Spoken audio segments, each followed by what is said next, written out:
요즘 들어 이상하게 마음이 더 외로워졌다고 느끼신 적 있으신가요? 사람이 줄어서일까요? 연락이 뜸해져서일까요? 아니면 특별한 이유 없이도 괜히 가슴 한쪽이 허전해지는 순간이 잦아졌기 때문일까요? 젊었을 때는 바쁘다는 이유로 느낄 틈조차 없었던 외로움이 왜 말년이 될수록 더 깊고 또렷해지는 걸까요?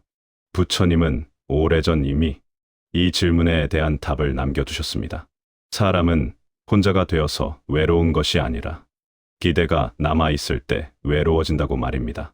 자식에게, 가족에게, 그리고 세상에게 이 정도는 알아주겠지. 이만큼은 함께 해주겠지. 그 기대가 채워지지 않을 때 마음은 조용히 상처를 입고 그 상처는 어느 순간 외로움이라는 이름으로 남습니다. 특히 말년의 외로움은 사람이 줄어서 생기는 감정이 아닙니다. 삶의 속도가 느려지면서 이전에는 들리지 않던 마음의 소리가 또렷해지기 때문에 더 크게 느껴질 뿐입니다. 부처님 철학에서 이 시기는 불행의 시작이 아닙니다.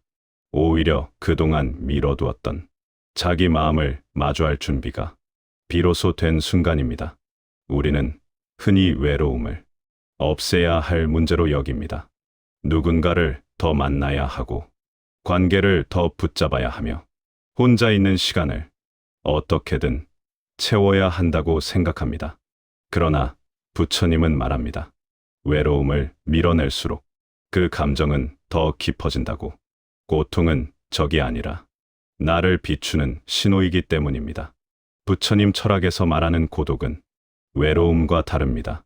외로움은 집착에서 태어나지만 고독은 스스로 설 수 있을 때 비로소 찾아옵니다. 누군가에게 기대지 않아도 내 마음을 지탱할 수 있을 때 혼자 있음은 벌이 아니라 쉼이 됩니다. 말년의 고독은 사람에게서 멀어지는 시간이 아니라 자기 자신에게 가까워지는 시간입니다.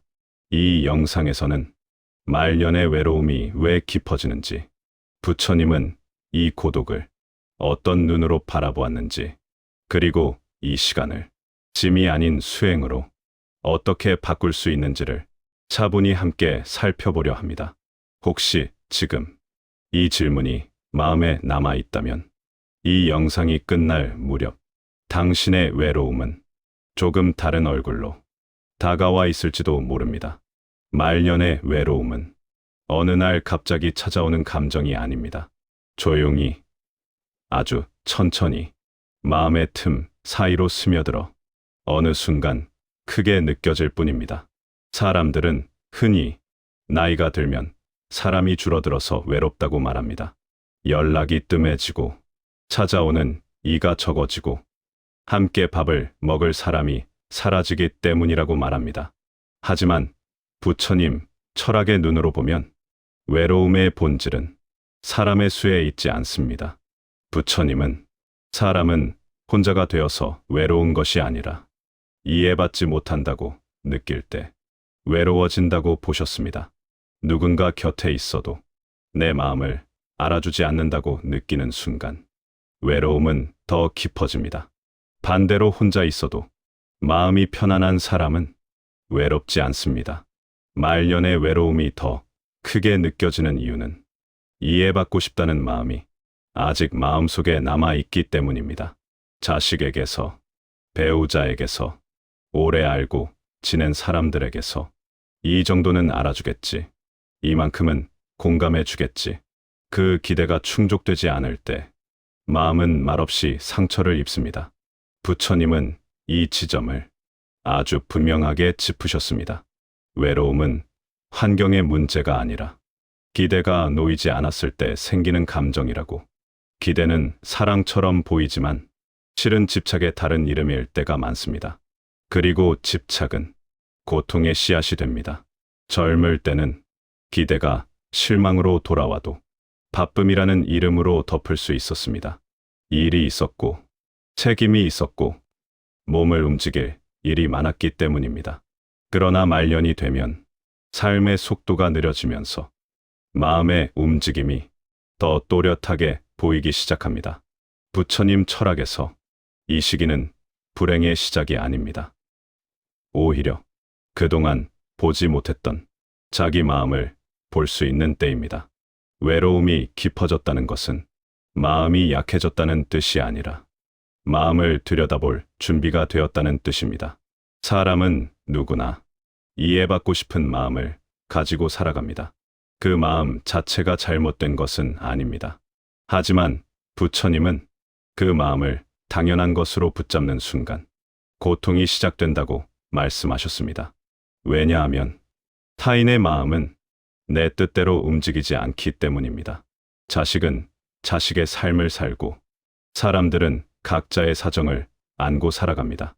그 사실을 머리로는 알면서도 마음에서는 여전히 왜 나를 몰라주지? 왜 예전 같지 않지? 이런 생각이 올라옵니다. 이 생각이 반복될수록 외로움은 더 깊어집니다. 부처님은 외로움을 없애려 하지 말고 그 외로움이 어디서 오는지 차분히 바라보라고 하셨습니다. 누군가의 행동 때문인지 아니면 내 마음속 기대 때문인지 그 뿌리를 먼저 보라는 것입니다. 외로움의 뿌리가 기대라는 사실을 알아차리는 순간 마음에는 작은 변화가 생깁니다. 저 사람이 나를 이해하지 않는다는 생각에서 내가 아직 기대하고 있구나라는 다른 시선이 생기기 때문입니다. 이 깨달음이 바로 부처님 철학에서 말하는 첫 번째 자유입니다. 말년의 외로움은 버려야 할 감정이 아닙니다. 도망쳐야 할 적도 아닙니다. 그 외로움은 아직 내 마음에 남아있는 기대와 집착을 알려주는 조용한 신호입니다. 부처님은 고통이 나타났을 때 그 고통을 미워하지 말라고 하셨습니다.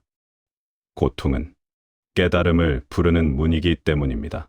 말년의 외로움 역시 그 문 앞에 서 있는 상태입니다. 이제 중요한 것은 외로움을 없애는 것이 아니라 그 외로움을 어떻게 바라보느냐입니다. 이해받지 못해서 외로운 마음을 탓하거나 숨기지 말고 그 마음을 있는 그대로 알아차리는 것. 그것이 부처님 철학이 말하는 첫 번째 수행입니다. 이 수행이 시작되는 순간 외로움은 더 이상 마음을 무너뜨리는 감정이 아니라 마음을 단단하게 만드는 스승이 되기 시작합니다. 사람은 많아도 외로울 수 있습니다. 자식이 있고 가족이 있고 명절이면 얼굴을 보는 사람들이 있는데도 이상하게 마음 한편이 비어있는 듯한 느낌이 들 때가 있습니다. 누군가와 함께 시간을 보내고 돌아온 뒤에 오히려 더 허전해지는 경험을 해보신 적도 있으실 것입니다. 이 감정은 결코 이상한 것이 아닙니다. 부처님 철학의 관점에서 보면 이 허전함은 인간관계의 수가 부족해서 생기는 문제가 아니라 마음속에서 기대했던 모습과 현실이 어긋날 때 생기는 자연스러운 마음의 반응입니다. 부처님은 인간의 고통이 대상 그 자체에서 생기는 것이 아니라 대상을 바라보는 마음에서 생긴다고 보셨습니다. 자식이 있어서 외롭지 않아야 하고 가족이 있으니 마음이 채워져야 한다는 생각 역시 이미 하나의 기대입니다. 이 기대가 충족될 때는 문제가 되지 않지만 현실이 그 기대와 다를 때 마음은 조용히 실망하고 그 실망은 어느새 고독으로 바뀝니다. 나이가 들수록 이 간극은 더 선명하게 느껴집니다. 젊을 때는 관계 속에서 불편함이 있어도 흘려보낼 수 있는 여유가 있었지만 말년이 되면 마음이 더 섬세해지고 사소한 말 한마디, 작은 태도 하나에도 마음이 오래 머무르게 됩니다. 자식의 무심한 말, 예전과 달라진 태도, 짧아진 대화 속에서 우리는 관계가 줄었다고 느끼기보다 내가 기대했던 모습이 아니구나라는 조용한 상실감을 경험하게 됩니다. 부처님은 이 지점을 고독이 태어나는 자리라고 보셨습니다. 고독은 혼자 있어서 생기는 감정이 아니라 관계 속에서 기대가 어긋날 때 생기는 감정입니다. 사람이 곁에 있어도 마음이 채워지지 않는 이유는 상대가 부족해서가 아니라 내 마음이 만들어 놓은 모습과 현실의 모습이 다르기 때문입니다. 특히 자식과의 관계에서 이 간극은 더 크게 느껴집니다. 자식은 여전히 사랑스럽고 소중하지만 부모가 기대했던 방식으로 늘 다가와 주지는 않습니다. 그 사실을 머리로는 이해하면서도 마음에서는 예전 같지 않다. 나를 잘 모르는 것 같다. 라는 생각이 반복됩니다. 부처님은 이 반복되는 생각이 바로 고독의 씨앗이라고 말씀하셨습니다. 부처님 철학에서 중요한 것은 누구를 탓하느냐가 아니라 이 기대가 어디에서 왔는지를 스스로 바라보는 일입니다. 기대는 사랑에서 시작되었지만 그 기대를 당연한 것으로 여기게 되는 순간 사랑은 집착으로 변합니다. 그리고 집착은 언제나 고통을 동반합니다. 사람이 많아도 외로운 이유는 이 집착이 여전히 마음에 남아있기 때문입니다. 함께 밥을 먹고 같은 공간에 있어도 마음속에서는 이건 내가 바란 모습이 아니다라는 비교가 계속 일어납니다. 부처님은 이 비교가 멈추지 않는 한 어떤 관계도 마음을 완전히 채워주지 못한다고 보셨습니다. 그러나 부처님은 이 고독을 부정하지 않으셨습니다. 오히려 이 고독이 중요한 깨달음의 계기가 될 수 있다고 말씀하셨습니다. 사람이 많아도 외롭다는 사실을 인정하는 순간, 비로소 우리는 타인에게서 채움을 구하려는 마음을 조금씩 내려놓기 시작합니다. 그리고 그 자리에 자기 마음을 스스로 바라보는 힘이 자라나기 시작합니다. 부처님 철학에서 말하는 수행은 관계를 끊는 것이 아닙니다. 기대를 내려놓는 것입니다. 상대를 바꾸려 애쓰지 않고 내 마음이 만들어낸 그림을 조용히 내려놓는 것입니다. 이 과정은 쉽지 않지만 이 과정을 거칠수록 고독은 점점 외로움이 아닌 고요로 변해갑니다. 사람이 많아도 외로운 말년은 이 인생이 실패했다는 증거가 아닙니다. 오히려 이제 더 이상 관계에 매달리지 않아도 될 때가 왔다는 신호일 수 있습니다. 부처님은 이 시기를 마음이 성숙해지는 과정으로 보셨습니다. 관계 속에서 허전함을 느낄 때 그 허전함을 없애려 애쓰기보다 내가 무엇을 기대하고 있었는가를 한 번만 돌아보셔도 좋겠습니다. 그 순간 사람이 많아도 외롭던 마음은 조금씩 풀리기 시작할 것입니다. 부처님이 말씀하신 고독은 버려야 할 감정이 아니라 마음을 자유롭게 만드는 통로이기 때문입니다. 부처님께서 말씀하신 외로움의 뿌리는 환경이나 상황에 있지 않고 오로지 마음의 작용에 있습니다. 그 중에서도 가장 깊은 근원은 바로 나를 알아주길 바라는 마음입니다. 사람은 누구나 이해받고 싶어하는 존재이지만 부처님은 이 마음이 클수록 고통도 함께 커진다고 보셨습니다. 왜냐하면 나를 알아주길 바라는 마음은 자연스러운 소망처럼 보이지만 그 안에는 타인의 반응에 내 마음을 맡기는 의존이 숨어 있기 때문입니다. 누군가 내 마음을 알아주면 기쁘고 그렇지 않으면 상처받는 구조 속에서 사람의 마음은 끊임없이 흔들리게 됩니다. 부처님은 이 흔들림 자체가 외로움으로 변한다고 가르치셨습니다. 말년이 될수록 외로움이 깊어지는 이유도 여기에 있습니다. 젊을 때는 바쁨과 역할 속에서 이 마음을 잠시 잊고 살 수 있었지만 나이가 들어 삶의 속도가 느려지면 마음속 깊은 곳에 남아있던 바람들이 하나씩 떠오르기 시작합니다. 그중 가장 큰 것이 누군가 나를 이해해 주길 바라는 마음입니다. 자식에게서, 배우자에게서, 오래 알고 지낸 사람들에게서 이해받고 공감받고 존중받고 싶은 마음이 여전히 남아있을 때 그 기대가 채워지지 않으면 마음은 쉽게 허전해지고 그 허전함은 외로움이라는 이름으로 느껴집니다. 부처님은 이 과정을 아주 차분하게 설명하셨습니다. 외로움은 누군가 곁에 없어서 생기는 것이 아니라 내 마음을 맡길 대상을 찾고 있을 때 생긴다는 것입니다. 타인의 말 한마디, 표정 하나, 반응 하나에 내 기분이 올라갔다 내려갔다 한다면 이미 마음은 그 사람에게 의지하고 있는 상태입니다. 이 의지가 클수록 상대의 반응이 기대에 못 미칠 때 마음은 더 크게 요동치고 그 요동이 쌓여 외로움으로 굳어집니다. 부처님 철학에서 이 상태는 결코 남의 탓이 아닙니다. 상대가 무심해서도 아니고 세상이 차가워져서도 아닙니다. 내 마음이 아직 나를 타인에게 맡기고 있기 때문입니다. 부처님은 사람에게 기대하지 말라고 하신 적은 없습니다. 다만 기대를 당연한 것으로 여기지 말라고 하셨습니다. 기대가 클수록 실망도 커지고 실망이 반복될수록 마음은 점점 다치게 됩니다.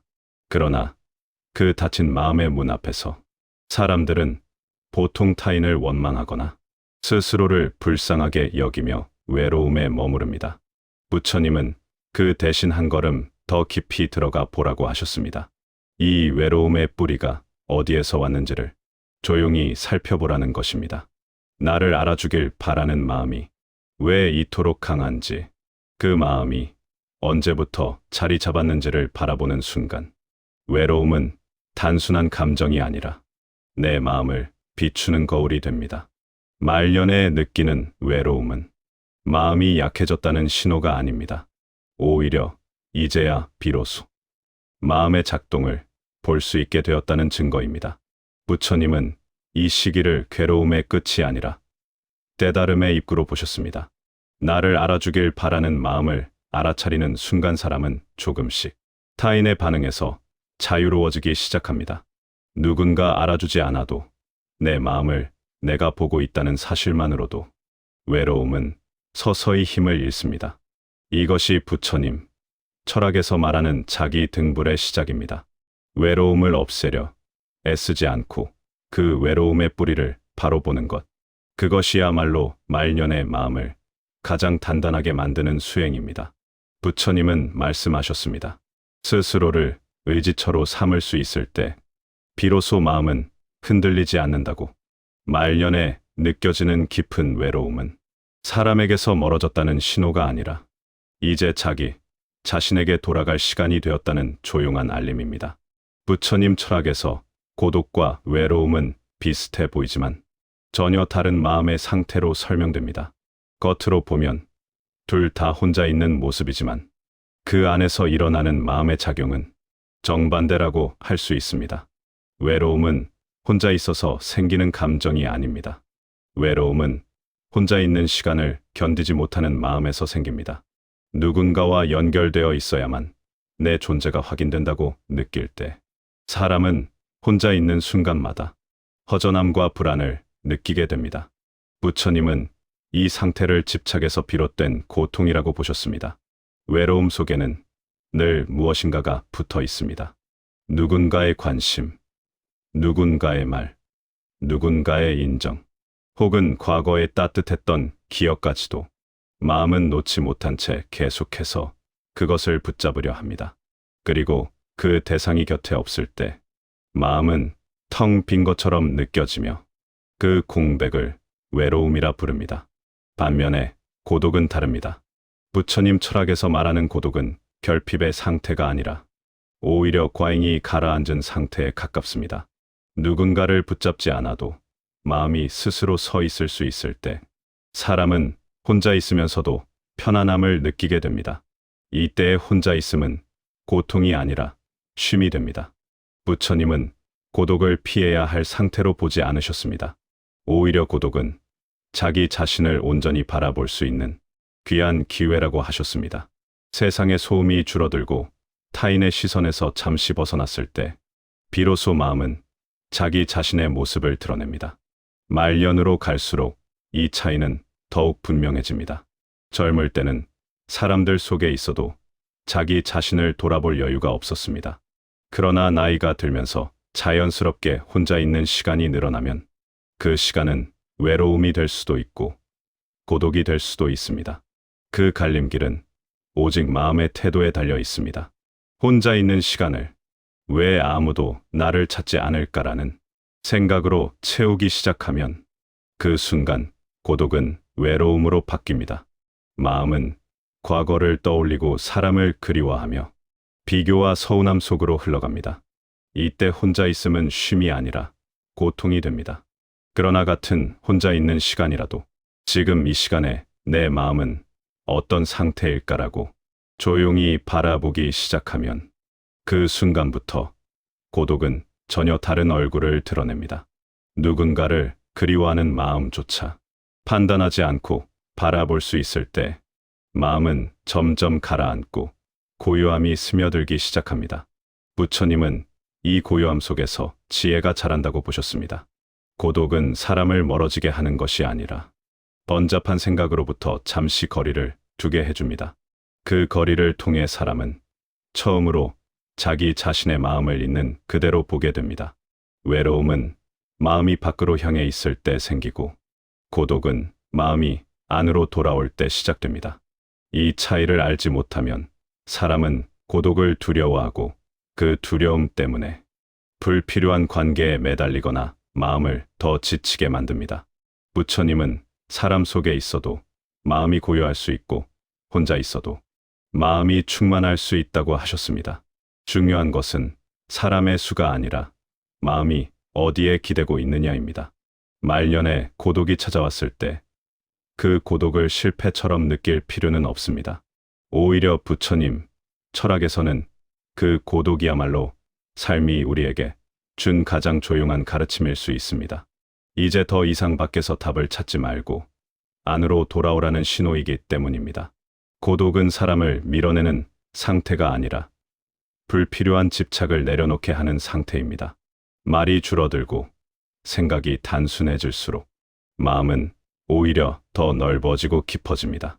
이때 비로소 혼자 있는 시간은 상처가 아니라 휴식이 됩니다.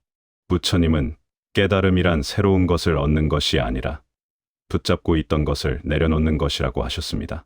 외로움은 아직 놓지 못한 마음에서 오지만 고독은 이미 조금 내려놓기 시작한 마음에서 옵니다. 그래서 고독은 깨달음으로 가는 문입니다. 그 문 앞에서 외로움으로 머물 것인지 고독으로 들어설 것인지는 오직 마음의 태도에 달려 있습니다. 혼자 있음이 고통으로 느껴질 때 그 마음을 억지로 밀어내지 말고 조용히 바라보십시오. 그 순간부터 외로움은 조금씩 힘을 잃고 고독은 쉼과 지혜의 얼굴로 다가오기 시작할 것입니다. 말년이 되면 많은 분들이 자연스럽게 관계가 줄어드는 경험을 하게 됩니다. 예전에는 자주 연락하던 사람들과 어느 순간부터 소식이 뜸해지고 모임도 하나둘 사라지며 전화기 속 이름들은 그대로인데 실제 만남은 점점 줄어들게 됩니다. 이 변화를 마주할 때 사람들은 종종 마음속으로 스스로를 탓하거나 외로움 속에서 이유를 찾으려 합니다. 그러나 부처님 철학에서는 이 현상을 결코 벌이나 상실로 보지 않으셨습니다. 부처님은 모든 인연에는 머무를 때가 있고 자연스럽게 떠날 때가 있다고 말씀하셨습니다. 사람과 사람의 관계도 계절처럼 흐름이 있으며 그 흐름을 거스르려 할 때 마음의 고통이 생긴다고 보셨습니다. 젊은 시절에는 관계가 넓어질 수밖에 없습니다. 일을 하며 사람을 만나고 책임을 지며 관계를 이어가야 했고 가족과 사회 속에서 끊임없이 연결되어 있어야 했습니다. 그 시기에는 관계가 많다는 것이 삶을 지탱하는 힘처럼 느껴지기도 했습니다. 하지만 나이가 들수록 삶의 중심은 조금씩 바뀝니다. 해야 할 역할이 줄어들고 증명해야 할 것도 줄어들며 자연스럽게 마음은 밖이 아니라 안으로 향하게 됩니다. 이 변화 속에서 모든 관계를 그대로 유지하는 것은 사실상 불가능에 가깝습니다. 부처님은 이 관계의 정리를 삶의 실패로 보지 않으셨습니다. 오히려 자연스러운 흐름이라고 보셨습니다. 모든 것은 변하고 머무르지 않으며 언제나 같은 모습으로 같은 자리에 있을 수 없다는 것이 부처님 가르침의 핵심이기 때문입니다. 노년의 관계가 줄어드는 이유는 사람이 부족해져서가 아니라 삶이 더 단순한 방향으로 정리되기 때문입니다. 필요 이상의 관계가 줄어들고 의무로 이어지던 인연이 사라지며 마음이 감당할 수 있는 만큼만 관계가 남게 됩니다. 이것은 벌이 아니라 삶이 스스로 균형을 찾는 과정입니다. 그러나 이 시기를 잘못 받아들이면 마음은 쉽게 흔들릴 수 있습니다. 예전과 비교하며 왜 나를 찾지 않는지 묻고 왜 연락이 줄었는지 따지기 시작하면 관계의 변화는 곧바로 상처가 됩니다. 부처님은 이 비교와 집착이 고통의 시작이라고 하셨습니다. 사람은 종종 관계가 줄어들면 자기 가치도 함께 줄어든다고 느낍니다. 하지만 부처님 철학에서는 사람의 가치는 관계의 수로 정해지지 않습니다. 누군가에게 얼마나 필요했는가 보다 지금 이 순간 마음이 얼마나 평온한지가 더 중요하다고 보셨습니다. 말년에 남는 관계는 많지 않을 수 있습니다. 그러나 그 적음 속에는 오히려 깊이가 담겨 있습니다. 형식적인 인연이 줄어들수록 진짜 마음이 오가는 관계만이 자연스럽게 남게 됩니다. 이 또한 삶이 우리에게 주는 정리의 선물이라고 볼 수 있습니다. 부처님은 떠나는 인연을 붙잡지 말라고 하셨습니다. 떠날 인연은 아무리 애써도 머물지 않고 머물 인연은 붙잡지 않아도 함께 남는다고 보셨기 때문입니다. 이 진리를 받아들이지 못하면 사람은 떠난 자리에만 시선을 두고 남아있는 것의 소중함을 놓치게 됩니다. 노년의 관계가 줄어드는 것은 사람에게서 멀어지는 과정이 아니라 불필요한 집착에서 조금씩 벗어나는 과정입니다. 그 과정에서 마음은 점점 가벼워지고 타인의 시선에 덜 흔들리게 됩니다. 이 변화는 외로움이 아니라 성숙에 가깝습니다. 부처님은 삶의 마지막으로 갈수록 비워야 할 것이 많아진다고 하셨습니다. 물건도, 생각도, 관계도 모두 마찬가지입니다. 이 비움은 잃는 것이 아니라 다음 단계로 나아가기 위한 준비입니다. 관계가 줄어든 자리에 공허함만 남는다면 그것은 아직 마음이 과거에 머물러 있기 때문입니다. 그러나 그 자리에 고요함이 찾아온다면 그것은 마음이 현재를 받아들이기 시작했다는 신호입니다. 말년의 관계 정리는 삶이 우리에게 이제는 조금 더 자기 자신과 가까워지라고 말해주는 시간입니다. 사람에게 기대던 마음을 조금씩 내려놓고 스스로의 마음을 의지처로 삼으라는 가르침입니다. 부처님 철학에서 이 시기는 결코 쓸쓸한 시기가 아닙니다. 오히려 삶의 소음이 줄어들고 본질이 또렷해지는 시기입니다. 관계가 줄어들었기에 비로소 들리는 내 마음의 소리가 있습니다. 그 소리를 외면하지 않고 차분히 바라볼 수 있다면 말년은 고립이 아니라 가장 깊은 이해의 시간이 됩니다. 부처님은 이 조용한 시기를 삶이 주는 마지막 가르침이라고 말씀하셨습니다. 말년에 느끼는 고독 중에서 많은 분들이 가장 아프게 느끼는 것은 자식에게서 오는 거리감입니다. 어릴 때는 늘 곁에 있던 자식이 성인이 되고 각자의 삶을 꾸리면서 연락이 줄어들고 함께하는 시간이 짧아질수록 마음 한켠에는 설명하기 어려운 허전함이 자리 잡게 됩니다. 이때 많은 부모님들은 이 감정을 사랑이라고 부릅니다. 자식이 보고 싶어서, 자식이 걱정되어서, 자식이 예전 같지 않아서 마음이 외롭다고 말합니다. 그러나 부처님은 이 지점에서 사랑과 기대를 분명히 구분하라고 하셨습니다. 부처님 철학에서 말하는 사랑은 상대가 어떤 모습이든 있는 그대로를 받아들이는 마음입니다. 그러나 기대는 다릅니다. 기대는 상대가 내가 바라는 모습으로 행동해 주길 바라는 마음입니다. 이 기대가 남아있을 때 사람은 쉽게 상처받고 그 상처는 고독으로 바뀝니다. 자식에게서 오는 고독이 유난히 깊게 느껴지는 이유는 자식에 대한 사랑이 커서라기보다 그 사랑 안에 기대가 함께 남아있기 때문입니다. 연락해 주길 바라는 마음, 나를 먼저 챙겨주길 바라는 마음, 예전처럼 내 말을 중요하게 여겨주길 바라는 마음이 조용히 마음속에 머물러 있습니다. 부처님은 이 기대 자체를 잘못이라고 말씀하지 않으셨습니다. 다만 그 기대를 사랑이라고 착각할 때 고통이 생긴다고 하셨습니다. 사랑은 주는 것이지만 기대는 받으려는 마음이기 때문입니다. 자식이 바쁘다는 것을 머리로는 이해하면서도 마음은 쉽게 따라주지 않습니다. 머리는 세월이 변했다는 것을 알지만 마음은 여전히 과거의 모습을 붙잡고 있습니다. 부처님은 이 과거에 머무는 마음이 현재의 고독을 만든다고 보셨습니다. 자식이 멀어진 것이 아니라 내 마음이 아직 예전의 관계에 머물러 있을 때 외로움은 깊어집니다. 자식은 성장했고 각자의 삶을 살아가고 있는데 내 마음만 그 자리에 서서 기다리고 있다면 그 간극에서 고독이 생깁니다. 부처님은 부모와 자식의 관계에서도 소유의 마음을 내려놓으라고 하셨습니다. 자식은 내 삶의 연장이 아니라 각자의 길을 가는 존재이기 때문입니다. 이 진리를 받아들이지 못하면 사랑은 어느새 집착으로 변하게 됩니다. 집착은 상대를 위한 것처럼 보이지만 사실은 내 마음의 불안을 달래기 위한 행동인 경우가 많습니다. 자식이 연락해주면 마음이 놓이고 연락이 없으면 마음이 불안해진다면 이미 내 마음은 자식의 행동에 의존하고 있는 상태입니다. 부처님은 이 의존이 바로 고독의 뿌리라고 보셨습니다. 상대가 채워주지 않으면 비어버리는 마음은 언제나 흔들릴 수밖에 없습니다.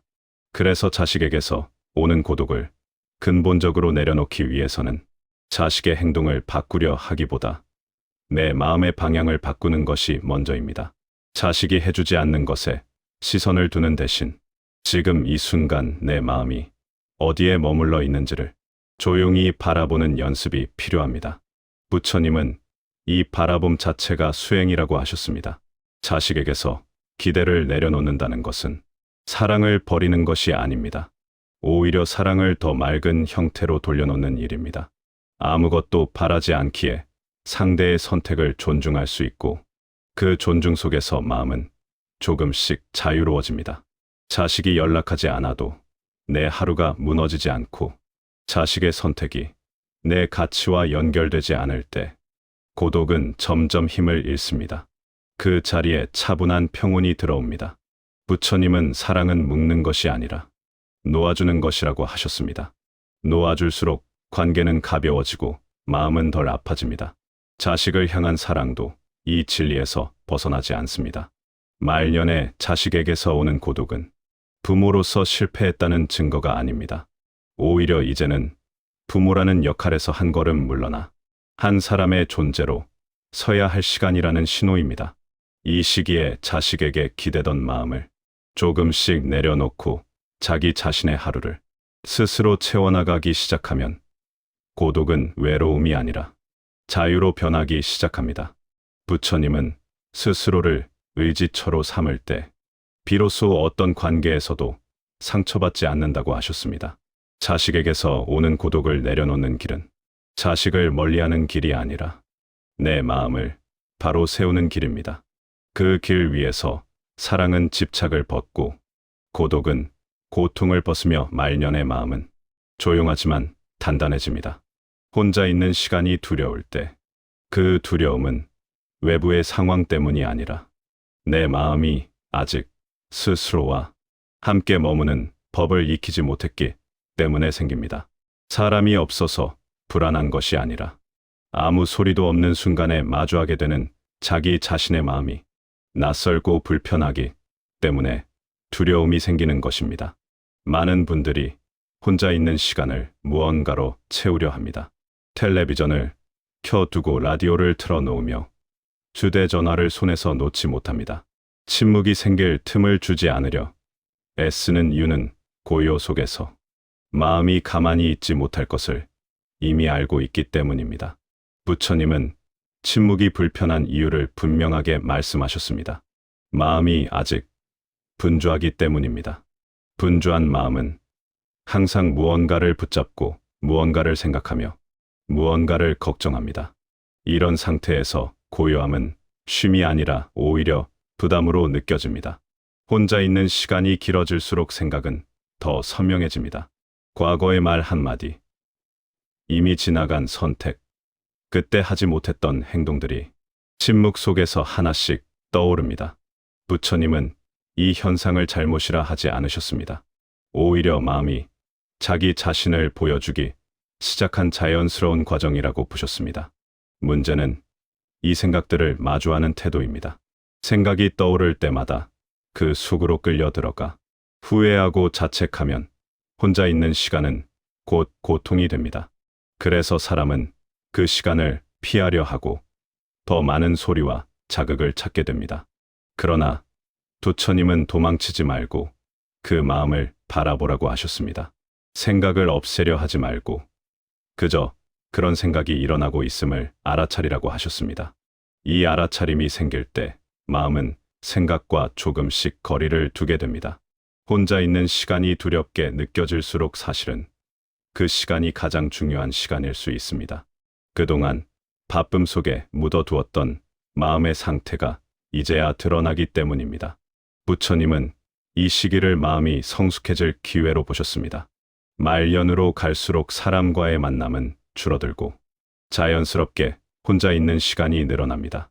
이 변화를 불행으로 받아들이면 마음은 점점 닫히지만 수행의 시간으로 받아들이면 마음은 오히려 넓어집니다. 부처님이 말씀하신 고요는 아무 생각도 없는 상태가 아닙니다. 생각이 있어도 그 생각에 휘둘리지 않고 그저 바라볼 수 있는 상태입니다. 이 상태에 이르면 혼자 있는 시간은 더 이상 두려움의 시간이 아닙니다. 오히려 마음이 가장 편안해지는 시간이 됩니다. 처음에는 침묵이 길게 느껴질 수 있습니다.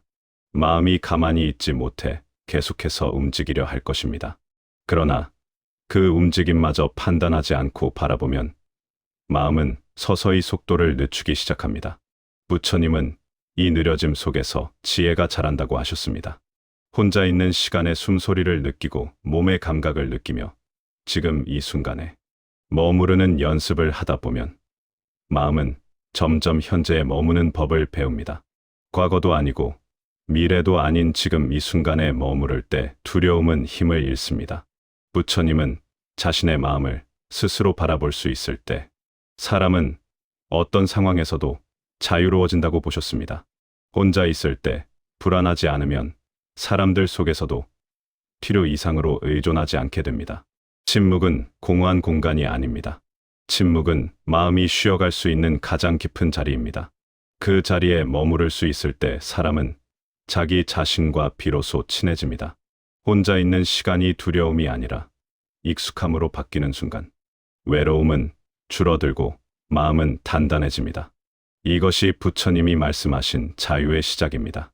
그 자유는 사람을 떠나서 얻는 것이 아니라 사람이 없어도 흔들리지 않는 마음에서 자라납니다. 혼자 있는 시간을 피하지 않고 조용히 받아들일 수 있을 때 말년의 고독은 고통이 아니라 깊은 쉼이 됩니다.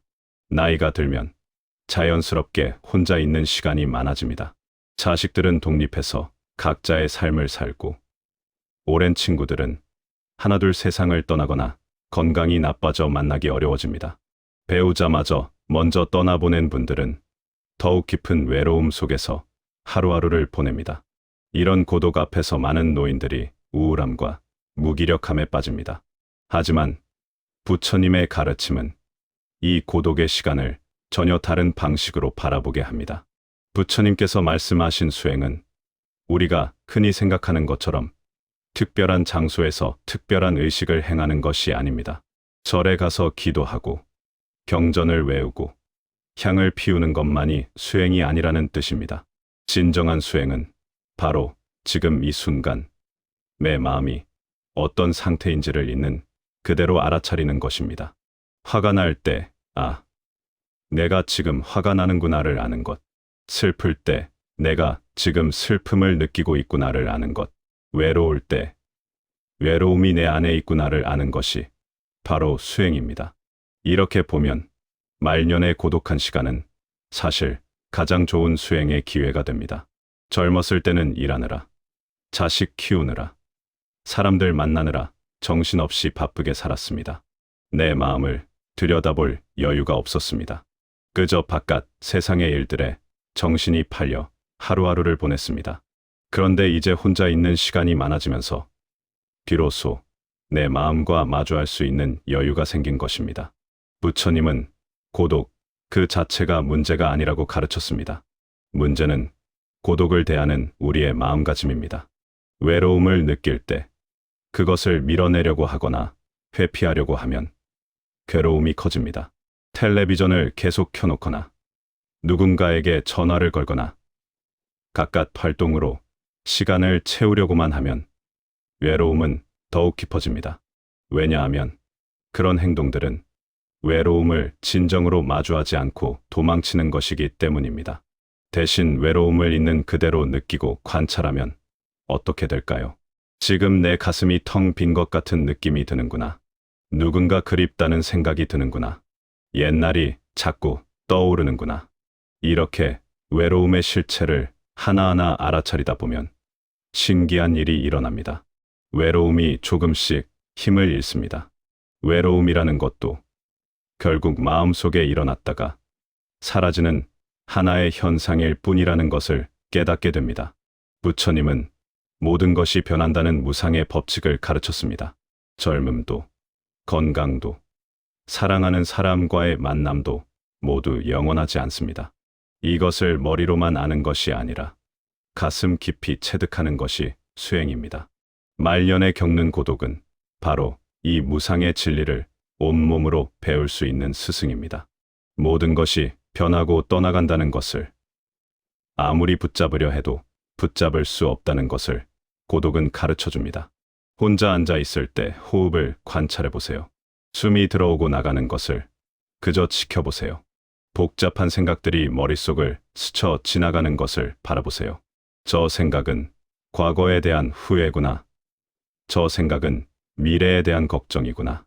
이렇게 생각들을 관찰하다 보면 생각이 나를 지배하는 것이 아니라 얘가 생각을 바라보는 위치에 서게 됩니다. 이것이 바로 부처님이 말씀하신 알아차림의 수행입니다. 몸의 감각도 수행의 대상이 됩니다. 나이가 들면 여기저기 아프고 불편한 곳이 생깁니다. 이 통증을 원망하고 저항하는 대신 그저 관찰해 보세요. 무릎에 쑤시는 느낌이 있구나. 허리에 묵직한 느낌이 드는구나. 통증조차도 변한다는 것을 알게 될 것입니다. 강해졌다가 약해지고 사라졌다가 다시 나타나고 이동하기도 합니다. 통증을 있는 그대로 관찰하면 그것과 싸우지 않게 되고 싸우지 않으면 고통이 줄어듭니다. 혼자 밥을 먹을 때도 수행이 됩니다. 음식의 맛을 온전히 느끼며 천천히 씹어 먹어보세요. 밥 한 톨, 반찬 한 조각에 담긴 자연의 은혜와 만든 사람의 수고를 생각해 보세요. 이렇게 먹으면 외롭게 혼자 먹는 밥이 아니라 우주 전체와 함께하는 식사가 됩니다. 걷는 것도 수행입니다. 천천히 걸으며 발이 땅에 닿는 느낌을 온전히 느껴보세요. 왼발, 오른발, 왼발, 오른발. 걷는 동작 하나하나에 집중하다 보면 과거의 후회나 미래의 걱정에서 벗어나 지금 이 순간에 머물게 됩니다. 지금 이 순간에 머무는 것. 그것이 부처님이 가르친 수행의 핵심입니다. 설거지를 할 때도, 청소를 할 때도, 옷을 갈아입을 때도 모두 수행이 될 수 있습니다. 그저 지금 하고 있는 일에 온전히 집중하는 것입니다. 설거지를 하면서 다른 생각을 하지 않고 물의 온도를 느끼고 그릇의 감촉을 느끼고 비누 거품의 모양을 보는 것입니다. 이렇게 일상의 모든 행위가 수행이 됩니다. 부처님은 특별한 것을 추구하지 말라고 가르쳤습니다. 깨달음도 평화도 멀리 있지 않습니다. 지금 이 순간, 지금 하고 있는 일 속에 이미 다 있습니다. 다만 우리가 알아차리지 못할 뿐입니다. 혼자 있는 시간은 이 알아차림을 연습할 수 있는 최고의 기회입니다. 말년의 고독은 사실 선물입니다. 시끄러운 세상에서 벗어나 나 자신과 온전히 마주할 수 있는 시간을 줍니다. 젊었을 때는 바빠서 놓쳤던 삶의 깊은 의미를 발견할 수 있는 기회를 줍니다. 죽음이 가까이 있다는 것을 알기에 지금 이 순간이 얼마나 소중한지 깨닫게 해줍니다. 부처님은 죽음을 두려워하지 말라고 가르쳤습니다. 죽음도 삶의 일부이고 변화의 한 과정일 뿐입니다. 매일매일 알아차림의 수행을 하다 보면 죽음 앞에서도 평온할 수 있는 마음이 길러집니다. 고독 속에서 자신의 마음을 깊이 들여다본 사람은 죽음마저도 담담히 맞이할 수 있습니다. 아침에 눈을 뜰 때 오늘도 살아서 이 순간을 맞이하는구나라고 알아차립니다. 창문을 열고 바람을 느낄 때 시원한 바람이 얼굴을 스치는구나라고 알아차립니다. 차 한 잔을 마실 때 따뜻함이 목으로 넘어가는구나라고 알아차립니다.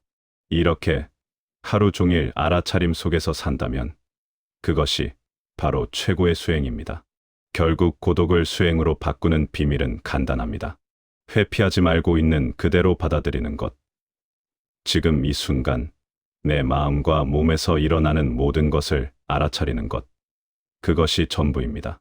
특별한 기술이나 복잡한 이론이 필요한 것이 아닙니다. 그저 지금, 여기, 이 순간을 온전히 살아내는 것입니다. 혼자 있는 시간이 많아진 것을 불행으로 여기지 마세요. 그것은 당신에게 주어진 가장 값진 수행의 시간입니다. 그 시간 속에서 평생 찾지 못했던 내면의 평화를 발견할 수 있습니다. 부처님의 가르침은 이렇게 우리 삶의 모든 순간을 수행의 자리로 바꾸어 줍니다. 말년의 고독 속에서 진정한 자유를 만날 수 있습니다. 누군가가 나를 채워주기를 기다리지 않는 자유, 과거에 얽매이지 않는 자유, 미래를 두려워하지 않는 자유입니다. 이 자유 속에서 비로소 온전한 평화가 찾아옵니다. 그리고 그 평화는 아무도 빼앗아갈 수 없는 나만의 것이 됩니다. 외로움에 관한 가장 큰 역설이 있습니다. 그것은 바로 외로움을 없애려고 애쓸수록 외로움은 더욱 깊어지고 오히려 외로움을 있는 그대로 받아들일 때 그 무게가 가벼워진다는 사실입니다. 이것은 단순한 심리적 기교가 아니라 부처님께서 깨달으신 삶의 근본 원리와 깊이 연결되어 있습니다. 우리는 보통 고통이 생기면 그것을 빨리 없애려고 합니다. 외로움이 밀려오면 누군가를 만나려 하고 무언가로 마음을 채우려 하고 끊임없이 바쁘게 움직이려 합니다. 하지만 이러한 노력들은 종종 외로움을 더욱 증폭시킵니다. 왜 그럴까요? 부처님의 가르침 속에서 그 답을 찾을 수 있습니다. 부처님께서는 고통을 밀어내지 말고 그대로 바라보라고 가르치셨습니다. 이 가르침의 핵심은 우리가 느끼는 고통의 대부분이 실제 상황 자체보다는 그 상황을 받아들이지 못하는 마음에서 비롯된다는 것입니다. 외로움을 예로 들어보겠습니다. 혼자 있다는 것 자체는 중립적인 상태입니다. 하지만 우리는 이 상태를 견디지 못하고 끊임없이 밀어내려 합니다. 이러면 안 돼. 이 감정을 빨리 없애야 해. 나는 외로워서는 안 되는 사람이야 라고 저항합니다. 그리고 이 저항하는 마음이 바로 또 다른 고통의 층을 만들어냅니다. 부처님께서는 이것을 제2의 화살이라고 표현하셨습니다. 첫 번째 화살은 우리가 피할 수 없는 삶의 고통입니다. 외로움, 아픔, 상실 같은 것들이죠. 하지만 두 번째 화살은 우리가 스스로 쏘는 것입니다. 첫 번째 화살을 맞았다는 사실을 받아들이지 못하고 그것에 저항하고 거부하고 분노하면서 스스로에게 쏘는 화살입니다. 많은 경우 우리가 느끼는 고통의 대부분은 이 두 번째 화살에서 옵니다. 부처님께서 가르치신 사띠, 즉 알아차림이나 마음챙김은 바로 이 두 번째 화살을 쏘지 않는 방법입니다. 외로움이 올 때 그것을 밀어내지 않고 지금 나는 외로움을 느끼고 있구나 라고 있는 그대로 알아차리는 것입니다. 이것은 외로움을 좋아하거나 즐기라는 뜻이 아닙니다. 단지 그것이 지금 여기에 있다는 사실을 인정하는 것입니다. 마치 비가 오는 것을 보듯이, 구름이 지나가는 것을 보듯이, 외로움이라는 감정이 마음에 일어났다가 사라지는 것을 바라보는 것입니다. 이렇게 바라볼 때 놀라운 일이 일어납니다. 외로움이 더 이상 나를 규정하는 무언가가 아니게 됩니다. 나는 외로운 사람이 아니라 지금 외로움이라는 감정이 일어나 있구나가 되는 것입니다. 이 미묘한 차이가 엄청난 자유를 가져다 줍니다. 부처님께서 깨달으신 진리 중 하나는 무상입니다. 모든 것은 변한다는 진리죠. 기쁨도 영원하지 않고 슬픔도 영원하지 않습니다. 외로움도 마찬가지입니다. 우리가 외로움을 견디기 힘든 이유 중 하나는 이것이 영원히 계속될 것 같은 착각 때문입니다. 나는 평생 외로울 거야. 이 감정은 절대 사라지지 않을 거야 라고 생각합니다. 하지만 외로움을 있는 그대로 바라보면 그것이 파도처럼 일었다가 사라진다는 것을 알게 됩니다. 어떤 순간에는 외로움이 강하게 밀려옵니다. 하지만 그것을 밀어내지 않고 바라보면 시간이 지나면서 그 강도가 변한다는 것을 경험하게 됩니다. 파도가 해변에 밀려왔다가 다시 바다로 돌아가듯이 외로움도 마음에 일었다가 다시 사라집니다. 이것을 직접 경험하면 외로움에 대한 두려움이 줄어듭니다. 부처님께서는 고통의 원인을 가래 또는 집착이라고 하셨습니다. 우리는 좋은 것은 붙잡으려 하고 싫은 것은 밀어내려 합니다. 이 집착하는 마음이 바로 고통의 뿌리입니다. 외로움을 없애려고 애쓰는 것도 일종의 집착입니다. 외로움이 없는 상태에 대한 집착이죠. 우리는 외로움이 없어야 행복할 수 있다고 믿습니다. 하지만 이것은 조건부 행복입니다. 뭐뭐 하면 행복할 거야 라는 생각은 영원히 충족될 수 없는 갈망을 만들어냅니다. 부처님께서 가르치신 길은 다릅니다. 외로움이 있든 없든 그것과 관계없이 마음의 평화를 찾는 것입니다. 외로움을 없애는 것이 목표가 아니라 외로움과 평화롭게 함께 있을 수 있는 능력을 키우는 것입니다. 우리는 모든 것을 좋고 나쁨으로 나눕니다. 외로움은 나쁘고 함께 있음은 좋다고 판단합니다. 하지만 부처님께서는 이러한 분별심을 넘어서라고 가르치셨습니다.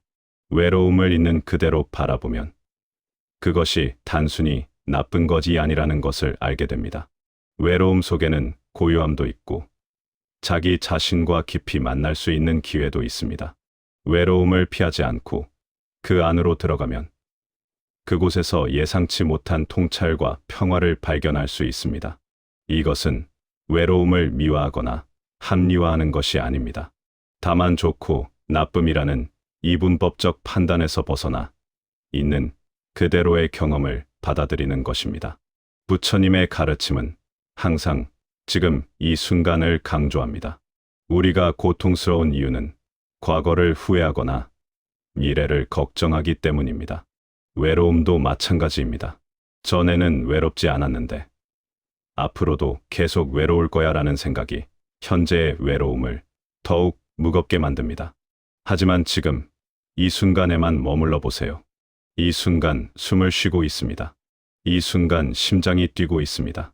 이 순간 바람이 피부를 스치고 있습니다. 이 순간 외로움이라는 감정이 있습니다. 그저 그것뿐입니다. 과거도 미래도 없이 오직 지금 이 순간에만 있을 때 외로움의 무게는 한결 가벼워집니다. 부처님께서는 자신에게 자비로워야 한다고 가르치셨습니다. 외로움을 느낄 때 우리는 종종 자신을 비난합니다. 왜 나는 이렇게 약한가?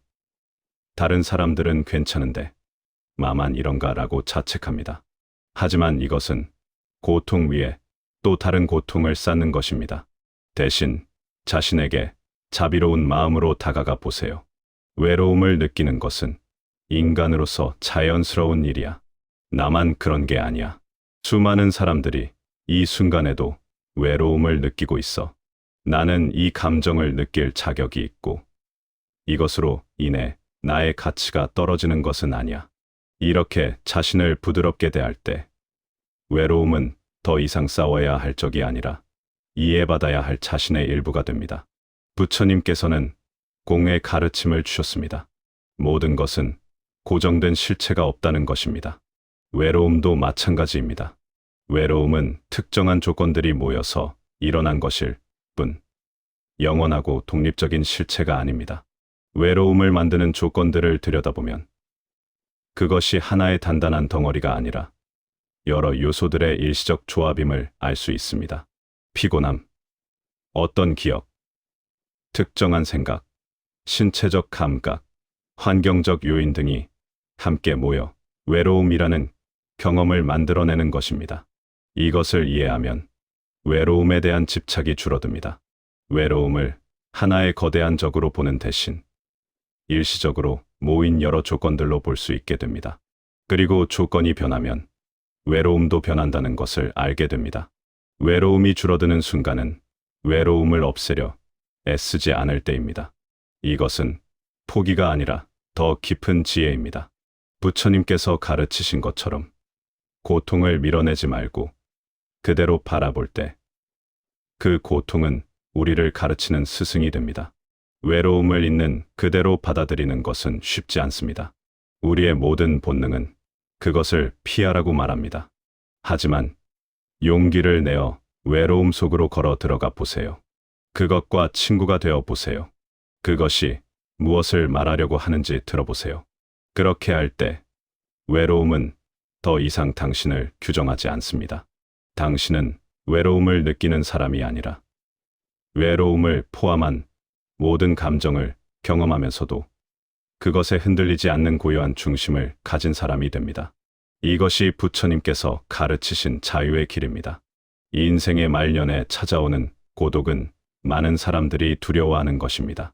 자녀들은 독립하고 오랜 친구들은 하나둘 세상을 떠나고 배우자마저 먼저 떠나기도 합니다. 몸은 예전 같지 않아 활동 범위가 좁아지고 사회적 역할도 줄어듭니다. 이러한 상황에서 많은 이들이 깊은 외로움을 경험합니다. 그런데 부처님의 가르침은 이 고독에 대해 전혀 다른 시각을 제시합니다. 말년의 고독을 견뎌낸 사람에게는 특별한 변화가 일어납니다. 더 이상 타인에게 매달리지 않게 되는 것입니다. 이것은 냉정해지거나 무관심해진다는 뜻이 아닙니다. 오히려 더 깊은 사랑과 연결을 경험하면서도 동시에 그 어떤 것에도 의존하지 않는 내적 자유를 얻게 된다는 의미입니다. 부처님의 철학에서는 이 상태를 자유에 가까워진 마음이라고 부릅니다. 이것은 단순히 혼자 있어도 괜찮아지는 것을 넘어서 삶과 죽음, 만남과 이별, 있음과 없음 사이에서 흔들리지 않는 평화를 얻는 것을 의미합니다. 부처님께서는 모든 고통의 근원이 집착에 있다고 가르치셨습니다. 우리는 평생 무언가에 매달리며 살아갑니다. 어릴 때는 부모에게, 청년기에는 사랑하는 사람에게, 중년에는 자녀와 일에게, 그리고 노년에는 건강과 익숙한 것들에게 매달립니다. 이 매달림은 자연스러운 것이지만 동시에 끊임없는 불안의 원천이기도 합니다. 말년의 고독은 이러한 집착으로부터 자유로워질 수 있는 독특한 기회를 제공합니다. 더 이상 매달릴 대상이 많지 않을 때 우리는 비로소 매달림 없이도 존재할 수 있다는 것을 발견하게 됩니다. 처음에는 공허하고 두렵게 느껴지던 이 상태가 시간이 지나면서 놀라운 자유로움으로 변화합니다. 타인에게 매달리지 않는다는 것은 타인을 사랑하지 않는다는 뜻이 아닙니다. 오히려 그 반대입니다. 매달림이 없을 때 진정한 사랑이 가능해집니다. 상대방이 나의 외로움을 채워주기를 바라는 필요에서 나오는 사랑이 아니라 상대방의 존재 자체를 기뻐하는 순수한 사랑이 가능해지는 것입니다. 우리는 평생 누군가에게 의존하며 살아왔습니다. 정서적으로, 경제적으로, 신체적으로 다른 사람들의 도움을 받으며 살아갑니다. 이것 자체는 문제가 아닙니다. 인간은 본질적으로 관계 속에서 존재하는 생명체이기 때문입니다. 하지만 부처님께서 지적하신 것은 의존 자체가 아니라 의존에 대한 집착입니다. 누군가가 없으면 내가 존재할 수 없다고 믿는 마음, 누군가의 사랑과 인정이 없으면 내 존재 가치가 없다고 느끼는 마음, 이것이 바로 문제의 핵심입니다. 말년의 고독은 이러한 의존적 사고방식을 깨뜨립니다. 혼자 있는 시간이 길어지면서 우리는 혼자서도 완전할 수 있다는 것을 배웁니다. 누군가의 관심이나 사랑이 없어도 나는 여전히 온전한 존재라는 것을 깨닫게 됩니다. 이것은 외롭고 쓸쓸한 깨달음이 아니라 놀랍도록 해방적인 경험입니다. 부처님께서 말씀하신 독립은 고립이 아닙니다. 모든 것과 연결되어 있으면서도 그 어떤 것에도 매이지 않는 상태입니다. 마치 연꽃이 진흙 속에서 자라지만 진흙에 물들지 않는 것처럼 세상 속에 살면서도 세상에 휘둘리지 않는 마음의 상태입니다. 많은 사람들이 말년의 고독을 인생의 실패나 벌처럼 여깁니다. 젊었을 때 더 많은 관계를 맺지 못한 것에 대한 후회, 자녀들이 자주 찾아오지 않는 것에 대한 서운함, 사회로부터 잊혀진 것 같은 외로움을 느낍니다. 하지만 부처님의 관점에서 보면 이 시기는 벌이 아니라 완성의 과정입니다. 완성이란 무엇인가요? 그것은 더 이상 추가할 것이 없는 상태가 아니라 더 이상 빼낼 것이 없는 상태입니다. 말년의 고독은 우리에게서 불필요한 것들을 걷어내는 과정입니다. 젊었을 때는 중요하다고 생각했던 것들이 실은 그렇게 중요하지 않았다는 것을 깨닫게 됩니다.